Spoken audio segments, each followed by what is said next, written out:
Stunden Musik. Aber wie viel Zeit hat der Komponist für die Komposition? Diese und viele weitere Fragen durfte ich den kanadischen Komponisten Michael McCann auf der SoundtrackCologne stellen, da ich dort das 90-minütige Pendel mit ihm moderiert habe. Das hier ist der zweite Teil und heute verrät er, welche Audiofiles verschickt werden, wie seine Excel-Tabelle aussieht, wie viel Zeit er für die Komposition von Borderlands 3 hatte und was der Unterschied zwischen Games und TV-Musik ist. Aus rechtlichen Gründen können die Musikbeispiele nicht gezeigt werden. Alleine dafür lohnt es sich, live zur SoundtrackCologne zu kommen. Herzlich willkommen zur Soundcast. Mein Name ist Tim Heinrich.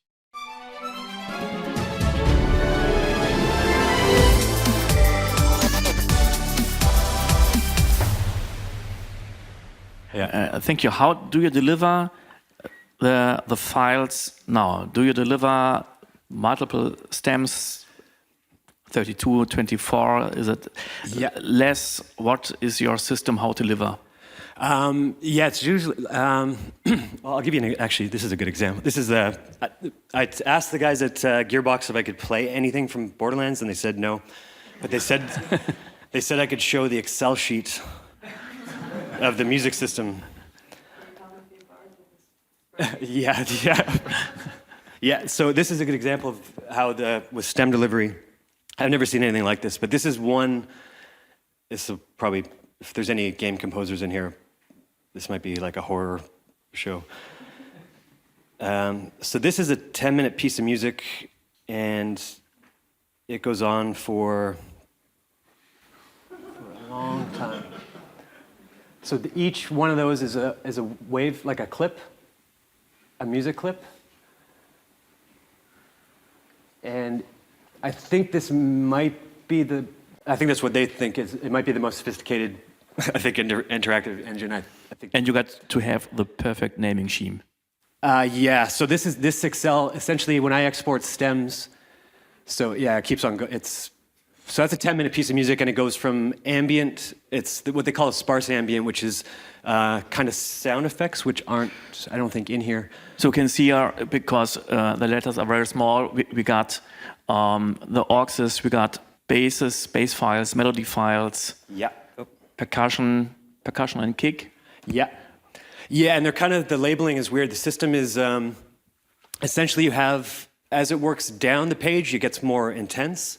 So the very top of the page is the most ambient, and the bottom line here is the most intense. But it's in sections, so as you go down, it took me about, this put me in the emergency room twice for anxiety. So, this was really difficult to figure out. But yeah, so at the top left, you'll see like an ambient. It says ambient melodic.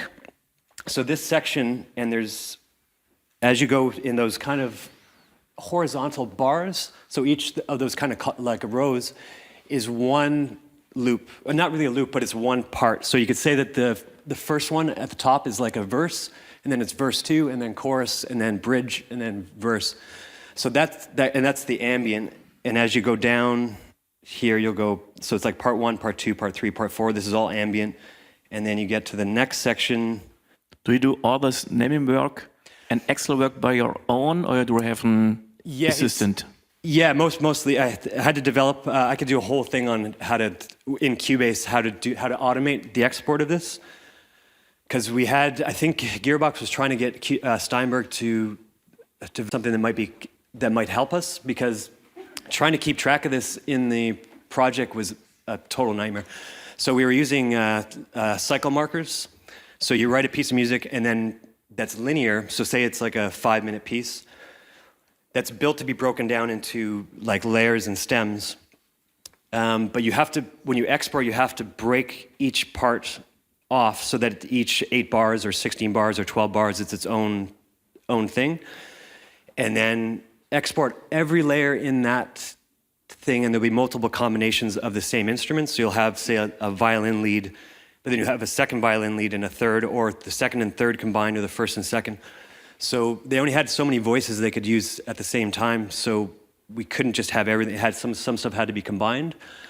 So you'll see, like in this one, it's like chord, low pad, res pad, metal pad, and in some of them, all 3 of those will be separate.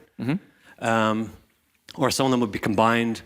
But the concept is that if on the top left in the middle there says combat light, so as you go from the ambient, that now starts the combat light, which is kind of like ambient with a bit extra intensity. But these layers can combine with the section one above it. So they can kind of keep on switching. So essentially the whole system is random, which is, yeah, this is totally weird. Like, yeah, because what he wanted was, and it's Race and Varner, it's him and, I forget, there's Julian, another guy, Mark Petty. There's a few guys there, and they wanted a kind of randomized system so that as a composer, it's difficult because if you play a map 10 times, it's possible you'll never hear the same music like in those 10 times. So the first time I had played through one map, I was like, what the fuck? Because I wasn't hearing a lot of what I wrote, and he's like, well, it's random. So you might get those melodies and you might not, and you might get this combination of this. And yeah, it took a while to for the ego to be like, what?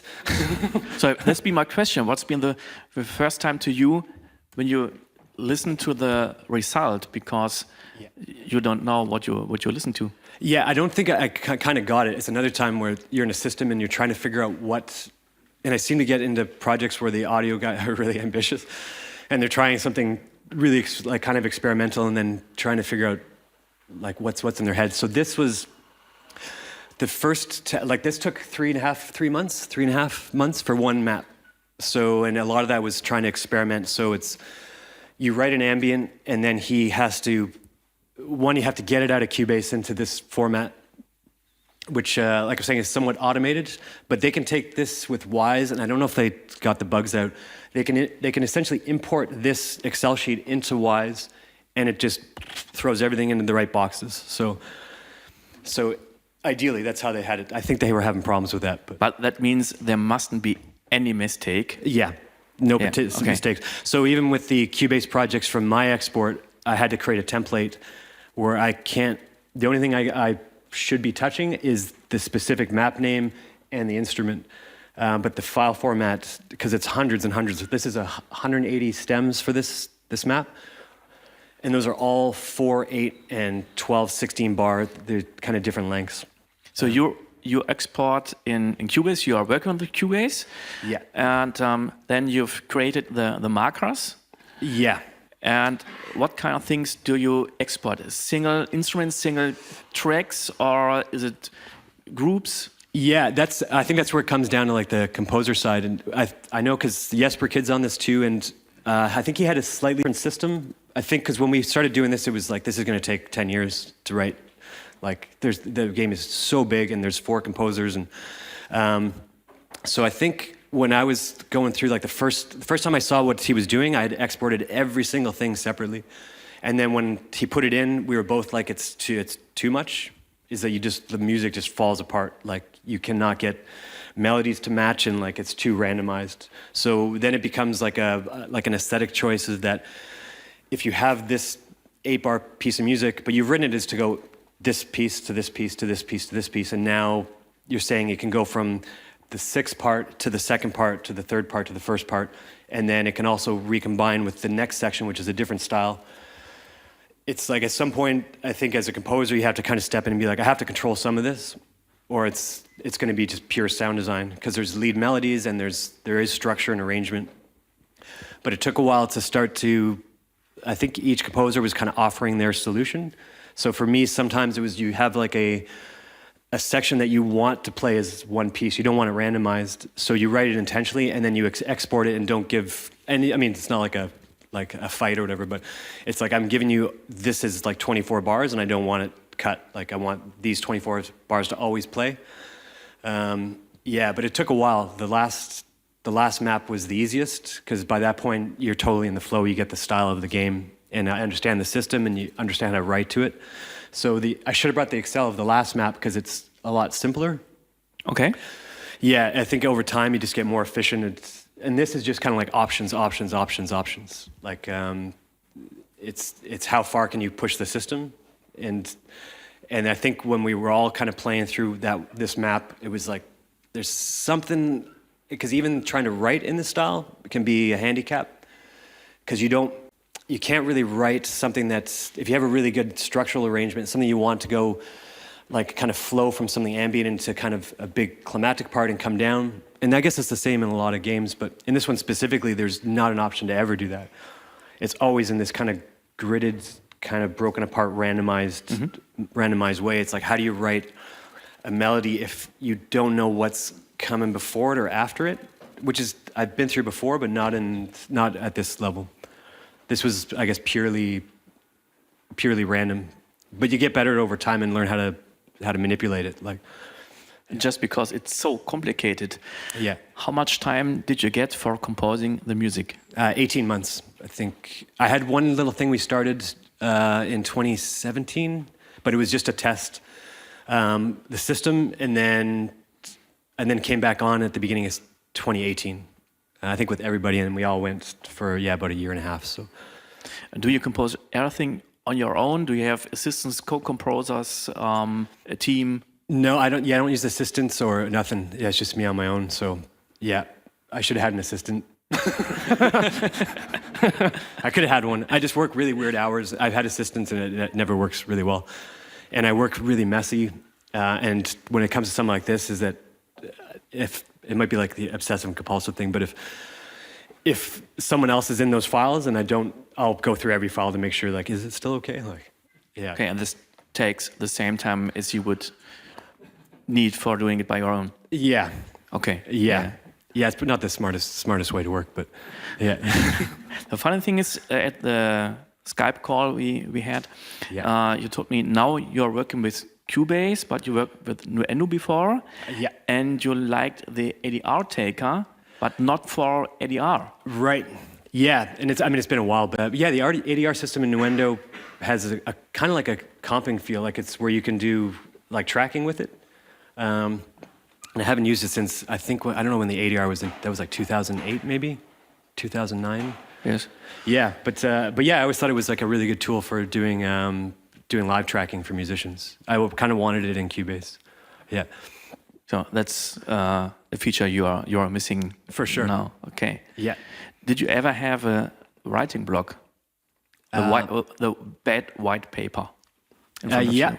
Yeah, I think all of Mankind Divided. Yeah, that project was interesting. Yeah, for sure. Yeah, I actually went around and asked other artists, people what they do with writer's block, and I couldn't. Everybody had a different feeling. And then I was reading quotes. There was like, I think it's Maya Angelou. Everybody had like a different philosophy, but I think she said just keep on writing. You know, like just keep on going, and eventually it'll work. And then I think it might have been Ernest Hemingway or someone said, fuck it, just go drinking. Like, something like that. Like, yeah. But yeah, I tend to be in that camp of just keep on writing. Yeah, and something will eventually work. And I think on the electronic side, even if you're having a creative, like problems with melody or arrangement, is that you can still just keep on working with effects and kind of just experimenting. And if it doesn't work for that project, you kind of just keep on cataloging all these ideas. Like, so just do it. Yeah, just keep on going. Yeah. So do you have special things that improve your workflow?